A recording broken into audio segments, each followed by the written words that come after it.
Alright, magandang gabi po sa inyong lahat mga kababayan. Batang Maynila to, it's breaking news lang po tayo. Ito po, ayon po sa report ng Mindanao Times. Ayan. Ang sabi po rito, personnel from the Vice Presidential Security Protection Group o VPSPG assigned to Vice President Sara Duterte may be relieved of duty, according to an official who added that they are still awaiting orders from higher command.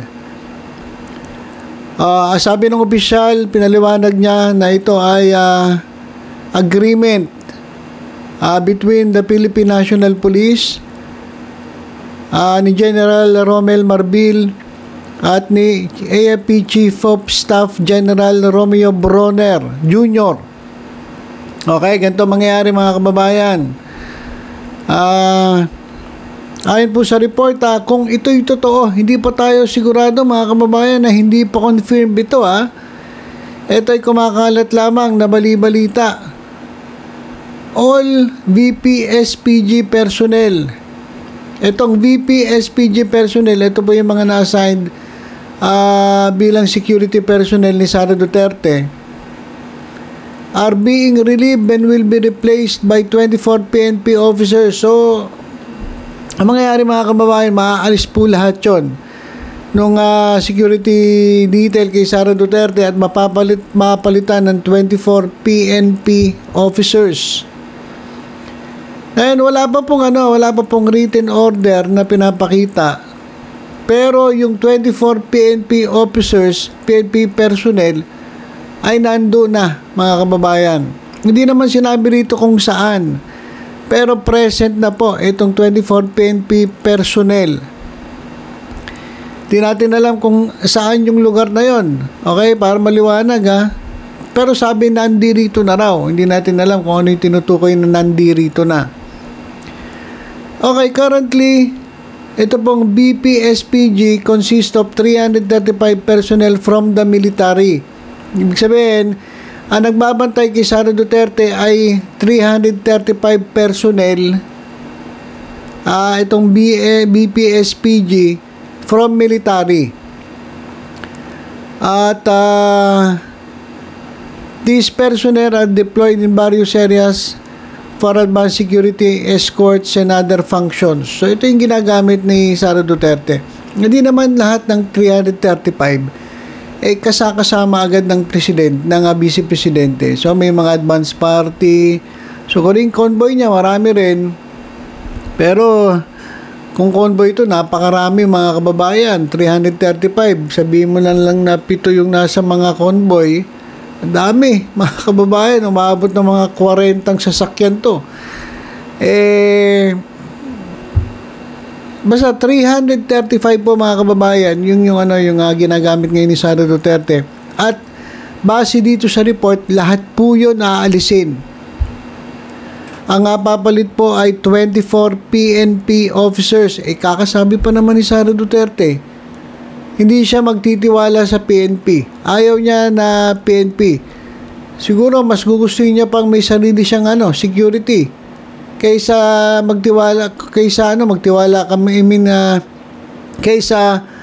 bigyan siya ng personnel galing sa PNP. Sinabi niya yun sa interview mga kababayan. So malamang itong 24 PNP officers na ipapalit dun sa 335 na VPSPG, hindi tatanggapin ni Sara Duterte at di natin alam kung ano mangyayari kung sakali po na totoo ito. Sabi ng isang opisyal, wala pa siya natatanggap na order, so hindi pa niya alam. Pero ang order daw lahat po ay marirelieve. So siguro ang sasalita dito ay kasama po dito sa BPSPG. Okay, itong security personnel na nagbabantay kay Sara Duterte.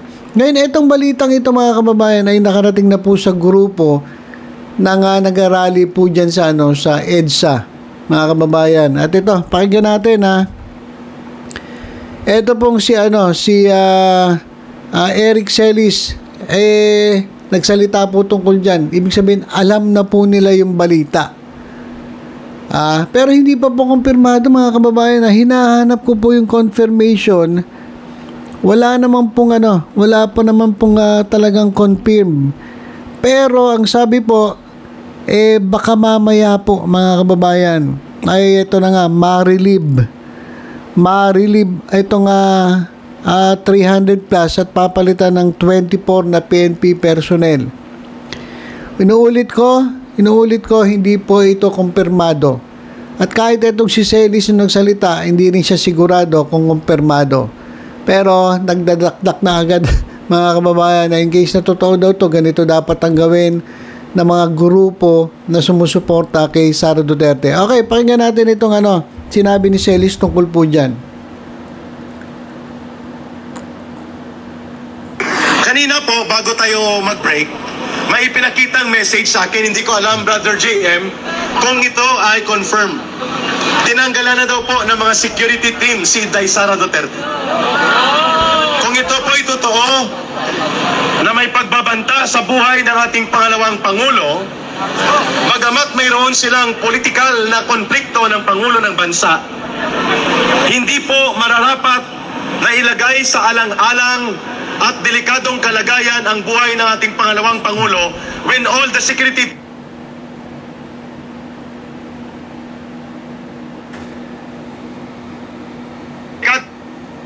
kalagayan ang buhay ng ating pangalawang Pangulo when all the security. Alright, teka. Ba't umihinto sa secretive? Bakit ka umihinto sa secretive?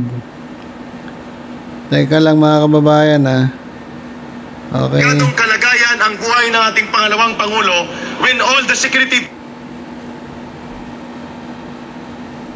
Teka, nagdolo ko internet natin. Pasensya na po. Forward ko ng konti.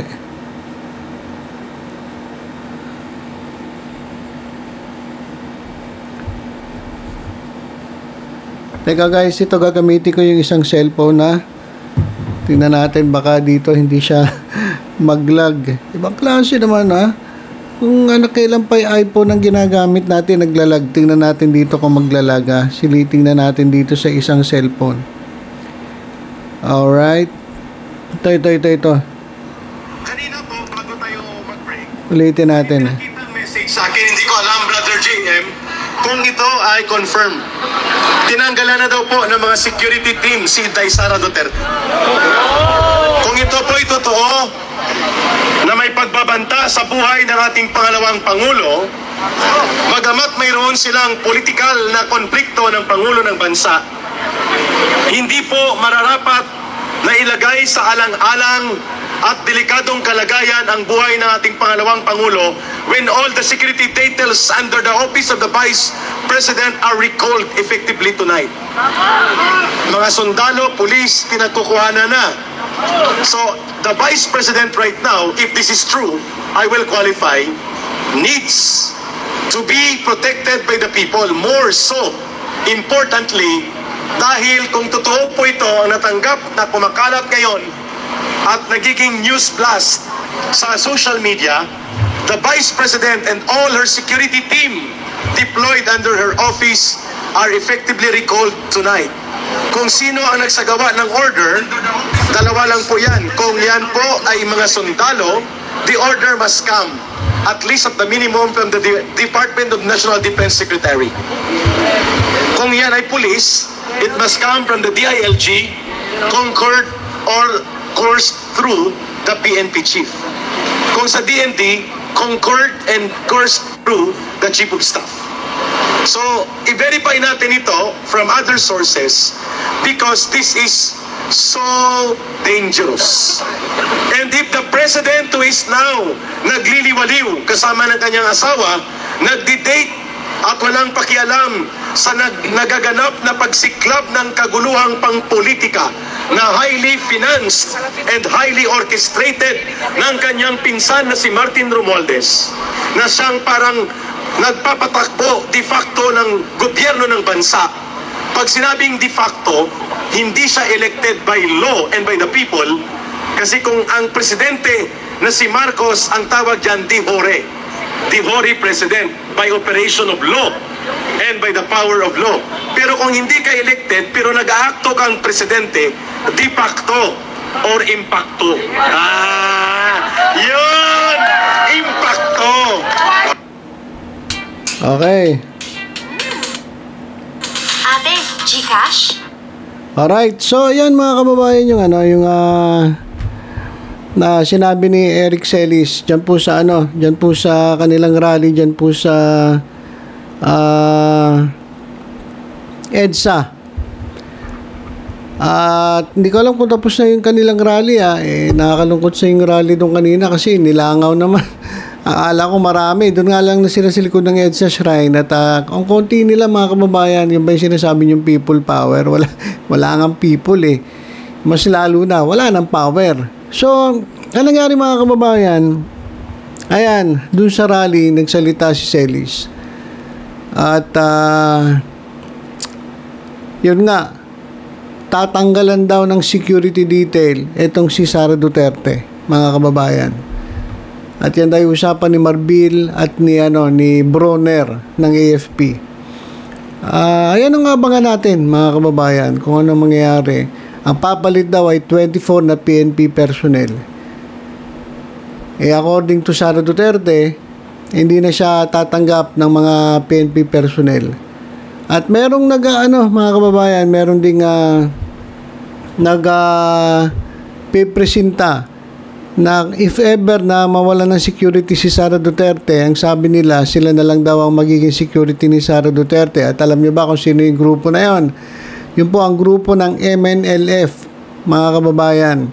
Sila po nagsabi na in case na kinakailangan ng security ni Vice President Sara Duterte, handa silang mag-security o maging security ni Sara Duterte, mga kababayan.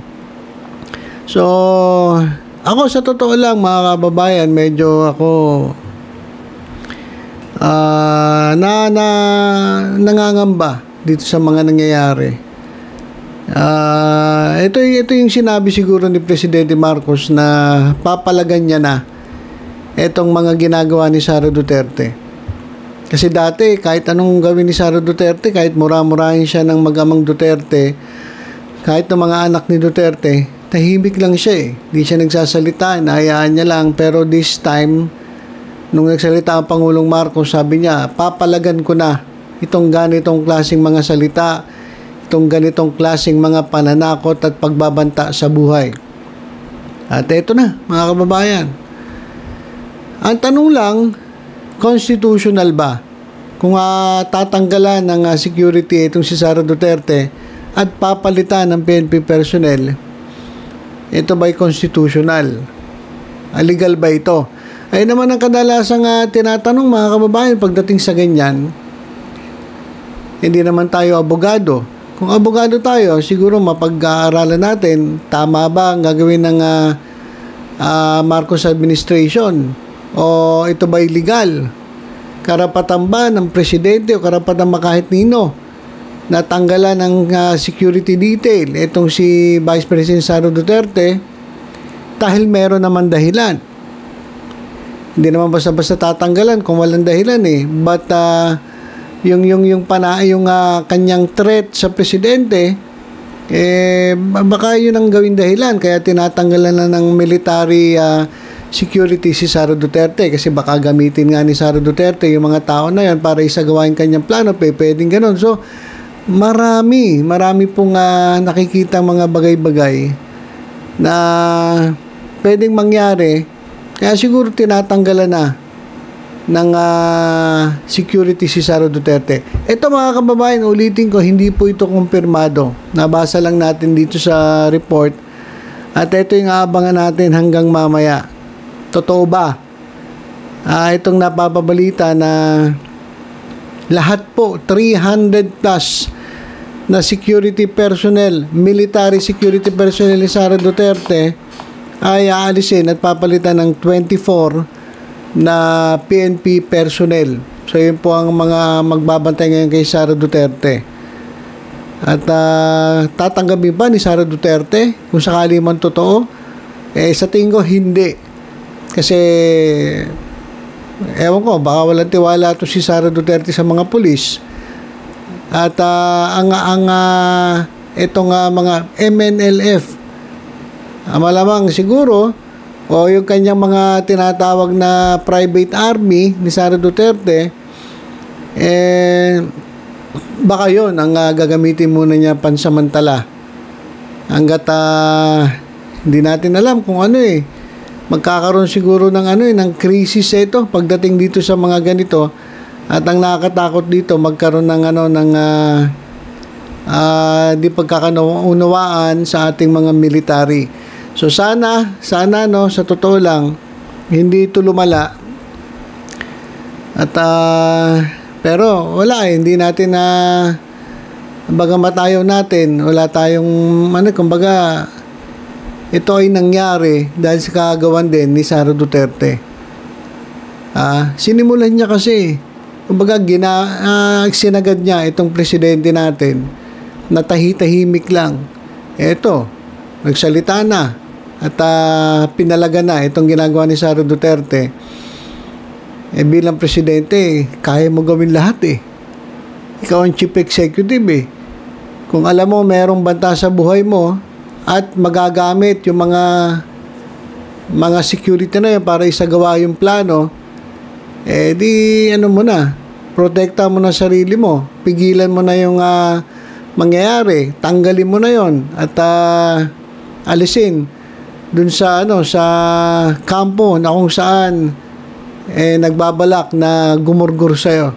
So ganun siguro mga kababayan yung mga nangyayari ngayon. Kaya abangan po natin kung ano pa ang pwedeng mangyari. Tinitingnan ko nga po itong aking cellphone dito kung ano po balita. Naghahanap ako, baka may update. Ay wala naman sa ngayon. Basta yun lang po ang lumabas sa aking bolang kristal. Mga kababayan. At ayun, mukhang aabangan natin kung totoo ba na tinanggalan na nga ng security detail itong ating vice presidente. Actually, tinanggalan pero papalitan ng 24 na PNP, Philippine National Police officers o personnel. Okay, so ilang muna mga kababayan. Basta tutok-tutok lang po dito sa Batang Manila Toy sa iba pang updates. Ingat po tayong lahat. God bless po.